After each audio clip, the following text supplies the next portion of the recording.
नमस्कार और स्वागत है।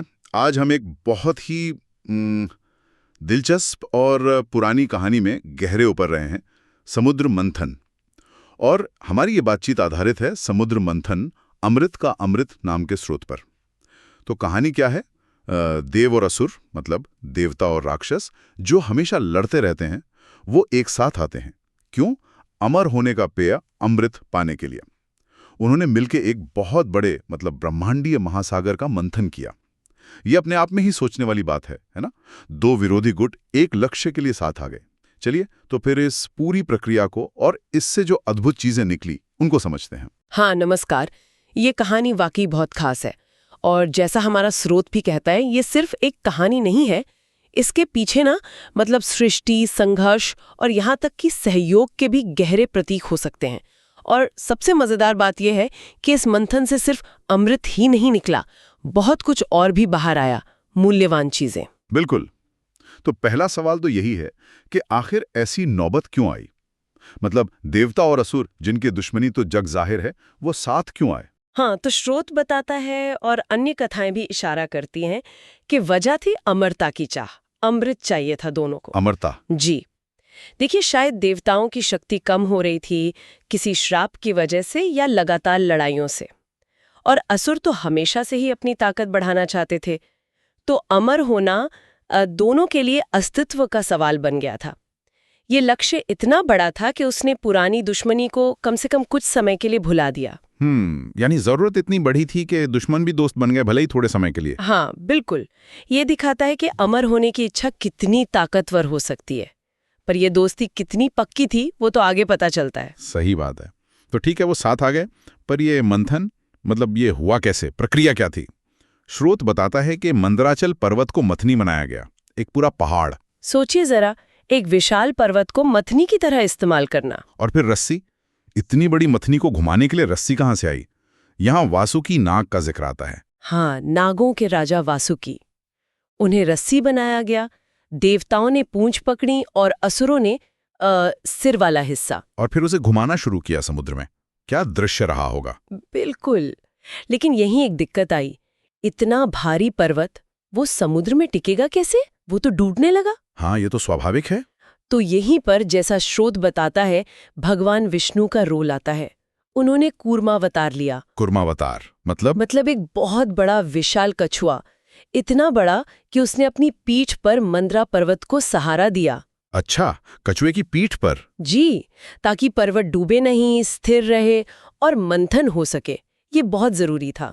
ये दिखाता है कि इस काम के लिए सिर्फ ताकत ही नहीं, एक दिव्य स्थिरता, एक आधार भी चाहिए था। अद्भुत।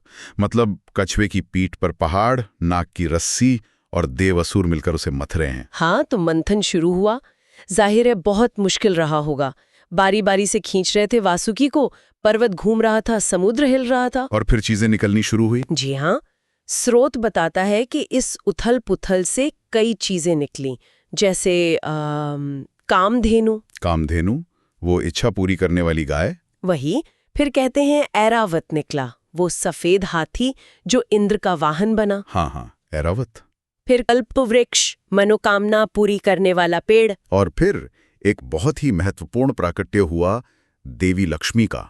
धन और समृद्धि की देवी लक्ष्मी। वाह! और ये जो रत्न निकले ना, इनका क्रम बड़ा दिलचस्प है। स्रोत भी इस ओर इशारा करता है। ये सिर्फ इनाम नहीं थे, इनका प्रतीकात्मक महत्व है। क्या मतलब? जैसे कामधेनु पोषण का प्रतीक है, ऐरावत शक्ति और राजसी ठाठ का, कल्प वृक्ष इच्छाओं की पूर्ति का, और लक्ष्मी जी तो हर तरह की समृद्धि का प्रतीक हैं ही, भौतिक भी, आध्यात्मिक भी।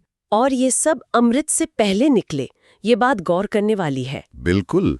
और यहीं स्रोत एक गहरा सवाल उठाता है। क्या ये क्रम कुछ बता रहा है? ऐसा लगता है जैसे सृष्टि पहले जीवन जीने के साधन दे रही है, पोषण, शक्ति, इच्छापूर्ति, समृद्धि, और उसके बाद अमरता का नंबर आता है। ये तो सोचने वाली बात है।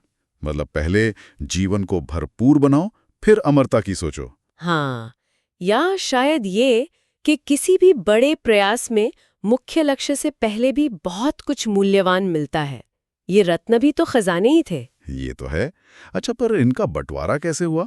देव और असुर तो दुश्मन थे, बस काम के लिए साथ आए थे। हाँ, स्रोत इस पर ज्यादा विस्तार से नहीं बताता, पर कथाओं में जिक्र है कि खींचतान हुई। जैसे लक्ष्मी जी ने तो स्वयं विष्णु जी को चुना, ऐरावत इंद्र को मिला। तो वो जो आपसी होड़ थी वो खत्म नहीं हुई थी, ये सहयोग बस मतलब का था। समझ गया। तो ये रत्न निकले, मंथन चलता रहा, और फिर आखिरकार वो क्षण आया जिसका इंतजार था। समुद्र से निकले धन्वंतरी। धन्वंतरी, देवों के वैद्य। जी हाँ, आयुर्वेद के जनक माने जाते हैं, और उनके हाथ में था एक कलश। अमृत कलश। वही अमृत कलश, वो दिव्य पेय जिससे अमरता मिलती है, जिसके लिए ये सारा महाप्रयास किया गया था। ये मंथन का मुख्य लक्ष्य था। अब यहाँ पर स्रोत एक बहुत ही आधुनिक सी तुलना करता है, जो आपने शुरू में भी कहा था। हाँ, स्रोत कहता है कि ये पूरी घटना, ये मंथन कुछ परमाणु संलयन या किसी बड़ी ब्रह्मांडीय घटना जैसा है। ये कैसे? देखिए, ये तुलना थोड़ी चौंकाने वाली लग सकती है। स्रोत का मतलब ये नहीं है कि उन्हें न्यूक्लियर फिजिक्स पता थी, बल्कि वो शायद इस तुलना से घटना की विशालता, उसकी ऊर्जा और उससे हुए बदलाव को समझाना चाह रहा है। अच्छा, एक एनालॉजी की तरह। हाँ, बिल्कुल। जैसे परमाणु संलयन में बहुत दबाव और गर्मी से नए तत्व बनते हैं, ऊर्जा निकलती है, वैसे ही मंथन की इस उथल-पुथल से भी ऊर्जा निकली, संघर्ष हुआ, और फिर दुर्लभ चीजें जैसे ये रत्न और अमृत प्रकट हुए। तो ये एक रूपक है कि महान सृजन अक्सर बड़े संघर्ष या उथल-पुथल से ही होता है। ये कथा को सिर्फ एक धार्मिक कहानी नहीं, बल्कि सृष्टि की एक प्रक्रिया के तौर पर देखने का नजरिया है। समझ गया। तो इसे लिटरली नहीं लेना है, बल्कि इसके भाव को समझना है कि ये कितनी बड़ी और परिवर्तनकारी घटना थी। पर ये आधुनिक मन को उस घटना के स्केल को महसूस कराने का एक तरीका है। ठीक है, तो आज की इस पूरी बातचीत को अगर समेटें तो हमने क्या देखा? हमने समुद्र मंथन की कहानी को खंगाला, जैसा हमारे स्रोत में बताया गया है। हमने देखा कि कैसे देव और असुर अपनी दुश्मनी भूलकर अमृत के लिए साथ आए। हाँ। फिर मंदरा पर्वत मथनी बना, वासुकी नाग रस्सी, और विष्णु जी कूर्मा अवतार लेकर आधार बने जी। और इस मंथन से सिर्फ अमृत नहीं, बल्कि कामधेनु, ऐरावत, कल्प वृक्ष, देवी लक्ष्मी जैसे कई अनमोल रत्न भी निकले। हाँ, और यही बात महत्वपूर्ण है। ये कथा हमें बहुत कुछ सोचने पर मजबूर करती है। एक तो ये कि बड़े लक्ष्य के लिए कभी कभी दुश्मनों को भी साथ आना पड़ता है। दूसरा ये कि सहयोग भले ही अस्थायी हो, बड़े काम करवा सकता है। और तीसरा, जो सबसे दिलचस्प है, वो है अप्रत्याशित परिणाम। जैसे वो रत्न। हाँ, लक्ष्य अमृत था, पर रास्ते में कितने और खजाने मिल गए। स्रोत भी इशारा करता है कि शायद यात्रा मंजिल जितनी ही महत्वपूर्ण होती है। अगर बड़े पैमाने पर देखें तो ये जीवन का भी सच है। हम किसी लक्ष्य के पीछे भागते हैं, संघर्ष करते हैं, और उस प्रक्रिया में हमें सिर्फ लक्ष्य ही नहीं मिलता, बल्कि कई और चीजें मिलती हैं। अनुभव, सीख, छोटी छोटी खुशियां जो शायद उतनी ही कीमती होती हैं। बिल्कुल सही। मंथन से ही मक्खन निकलता है। वही बात है। तो इसी विचार के साथ आज की चर्चा को यहीं रोकते हैं, लेकिन श्रोताओं के लिए एक सवाल छोड़ जाते हैं। क्या वाकई किसी बड़े लक्ष्य की यात्रा, जिसमें अनचाही खोजें और सबक मिलते हैं, खुद उस लक्ष्य जितनी ही मायने नहीं रखती? मंथन से निकली हर चीज का अपना महत्व था, सिर्फ अमृत का नहीं। तो क्या हमारे जीवन के मंथनों में भी परिणाम के साथ साथ रास्ते में मिलने वाली चीजें ही हमें असल में समृद्ध नहीं करती? सोचिएगा जरूर।